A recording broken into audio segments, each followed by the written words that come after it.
I do be looking like Hagrid again. Wouldn't it be nice if I wasn't sunburnt? My legs are very sunburnt. I decided to go and try and get a tan in the back garden and thought, you know what, we're not gonna put sun cream on because I'll only be out for an hour.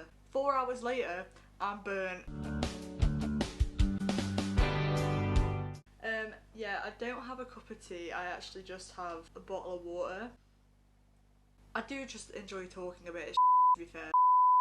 Hi, hello, welcome back to my channel. If you're new, my name is Meg. If not, I'm back with another Spill the Tea video, except once again, I'm not drinking tea, I'm drinking water in a mug. So today I am back once again talking about F1, and I've been seeing things online that I thought were kind of interesting. They're all kind of about the virtual Grand Prix, so I thought, why not sit down and discuss the virtual Grand Prix? What else is there to talk about? The season hasn't started yet, but it's supposed to be starting soon, so I'm excited to watch people just race around the track in circles, basically. No, I am very excited for it to come back. Like in some of my other videos where I have shared my opinion, I do just want to put a disclaimer out there. The purpose of the video is just kind of explain what I've seen online in regards to the virtual Grand Prix and share my opinion of it. Part of this video is my opinion, and all I ask is that that opinion is respected. So I'm gonna start by talking about what I've seen on social media and like basically what made me want to film this video. The thing that originally sparked this video idea was I saw an article online, which I found through Twitter, that basically sat and questioned what the purpose of the virtual Grand Prix are, like whether or not they're supposed to be taken more seriously, like taken as a real race would, or if they're more just for entertainment purposes, or if they're like somewhere in the middle. And that really got me thinking about everything to do with the virtual Grand Prix. Unfortunately, I read this article a month ago, if not a month and a half ago. Like I read it a while ago and I didn't save the link because at the time I wasn't like, yeah, I'm gonna film a video about that. It was like a week later when I was like, I could film a video about that, but then I couldn't find the link again. So I do want to say that that article sparked the video idea. However, I won't be talking so much about it because I can't find the link to it. So, but all I'm gonna say is that it did question what the purpose of the virtual Grand Prix were. So instead of talking about that article that I saw, I have decided to talk about some of the stuff that I've been seeing on social media, which obviously social media is a weird place. Most people on social media are real people and therefore they have their own views and opinions on things. So I was going through, and when finding stuff from social media, I was also taking into account that that is their opinion. Okay, so it just seems to me, based off what I've seen on social media, that some people are taking the virtual Grand Prix more seriously than others. So for example, I've noticed when looking through social media that there's often very different views on the virtual Grand Prix. Like some people don't like it, other people love it and find it as a great kind of replacement as of now to kind of make up for the fact that we don't have any real racing. But yeah, everyone has a different view on it. But then also I've noticed that after virtual Grand Prix, if something happens in it that affects a driver or a competitor that people like, hate gets thrown around. And I just feel like that comes from people taking the virtual Grand Prix as a more serious thing than I think they're intended to be. I found a couple of tweets kind of regarding this whole kind of situation. So for example, I saw a tweet from Jimmy Broadbent, right, and he has been in quite a few of the virtual Grand Prix. Like I basically found him through the virtual Grand Prix and he tweeted, I can't remember the date, but I will put the tweet in. He basically tweeted in response to someone talking about how someone had been receiving threats against their life over something happening on iRacing. Jimmy Broadbent tweeted in response to that, basically saying that he received a similar thing in his DMs, though not to that severity, after he and Lando Norris crashed in one of the virtual Grand Prix. And I'm just like, why are people sending hate? At the end of the day, isn't it supposed to just be a bit of entertainment to tide us over until the real racing starts again? Like,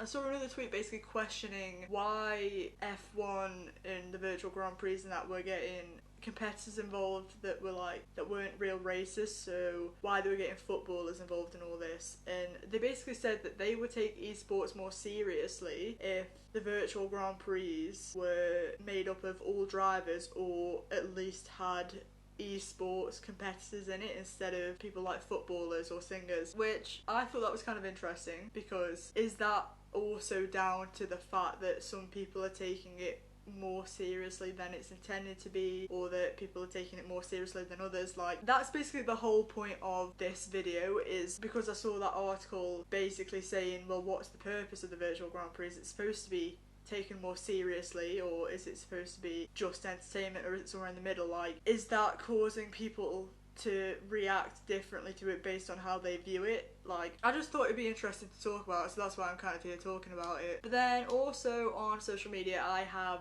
seen hate sent to some drivers or competitors based on their performance in the race, but also if they couldn't start the race or had to retire from the race due to technical issues, like, they receive hate if they don't perform as well in the race, or if they don't manage to finish or even start a race.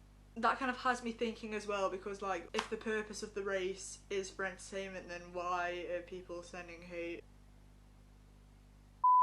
Okay, so now we're going to move on to my opinion. Right, okay, so regardless of how you view the virtual Grand Prix, it's not okay to send hate. If you view it more seriously than others, it's not okay to send hate. If you view it from an entertainment point of view, it's still not okay to send hate. Hate is just not something that should be tolerated. Would you do it in person? Would you turn around and say all that to someone in person? But that's just my 2 cents. So I do just want to mention, I have always taken these races as like an entertainment thing. Like, I've never sat there and watched it and thought, I'm gonna judge it and watch it as though I'm watching a real race. I don't know if that's because it is virtual, so to me it's like, you know, it's good practice for the drivers. I appreciate the fact that some of them will take it more seriously because that's how they're practicing over this lockdown period. But to me as a viewer, I'm not gonna sit there and view it as a really serious thing. Like, I'm not gonna view it how I view a normal race, because firstly, people have technical issues, so that can hinder their performance in the race. Like, it could even mean that they're not racing.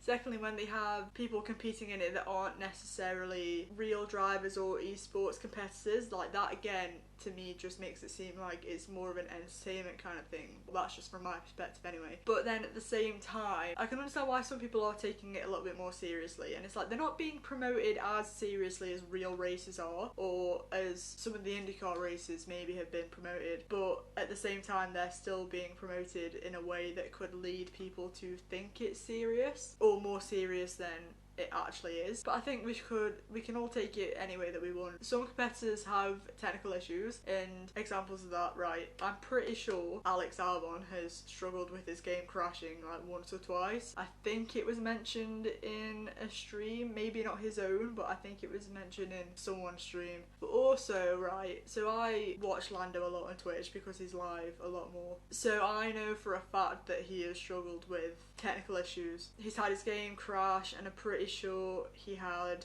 like computer or Wi-Fi issues, if not both, which meant that sometimes he couldn't even compete in it, and sometimes he didn't even finish the race because his game crashed, which are completely out of their control, bear in mind. So because of that, I can't sit here and be like, oh yeah, I'm gonna take it as a serious race. Like, I personally don't think it would be fair if I sat and took it as a serious race. But yeah, I do really enjoy the virtual Grand Prix, I think, because I think despite the technical issues that sometimes occur, they're very entertaining. They've actually kind of opened me up to finding more content creators that I like to watch. Like, I've also kind of learnt more about some of the drivers that are involved as well. If anything, it's made me more excited for the season to start again. I will continue to watch them until real racing starts again, and then yeah, I'll just be absorbed in a little F1 bubble where my life just kind of revolves around it for a while. And that is the end of today's video. Yeah, so I've really enjoyed making this video. Looking forward to making more videos like this in the future. Thank you so much for watching. I